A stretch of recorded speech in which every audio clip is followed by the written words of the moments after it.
खबर शामिल करते हैं मेलसी से, जहां थाना सदर मेलसी के बगल में रवां हफ्ते एक ही मार्केट में दूसरी वारदात। नकदी और लाखों के सामान का सफाया। मार्केट में लगे सीसीटीवी कैमरे की वीडियो रिकॉर्डिंग में चोर इत्मीनान से वारदात करते हुए वाज़ेह तौर पर देखा जा सकता है। मजीद तफसीलात जानते हैं अब्दुल सत्तार की इस रिपोर्ट में।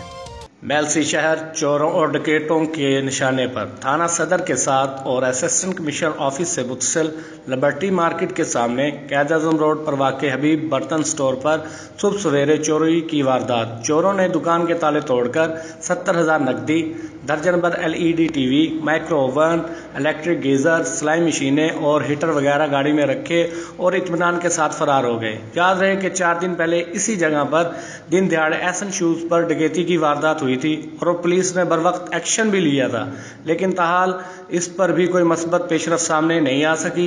रानकुन अमर यह है कि मुसलसल दूसरी वारदात वाली ये जगह थाना सदर Mailsi, assistant commissioner office, rescue 1122, अराजी रिकॉर्ड सेंटर और गवर्नमेंट डिग्री कॉलेज जैसे अहम अदारों के दरमियान वाक़ है और यहाँ पर अवाम का हजूम रहता है। ऐसे में चोरों और डकैतों का सरेआम यूं दंदनाते फिरना और बिला खौफ व खतर शहर में वारदातें करना पुलिस की नाकिस कारकर्दगी का मुबोलता सबूत है। गन पॉइंट पर बढ़ती हुई वारदातों की वजह से शहरी शदीद खौफ व हरास में मुब्तला हैं और ताजर बरादरी भी अदम तहफ़्फ़ुज़ का शिकार होती जा रही है।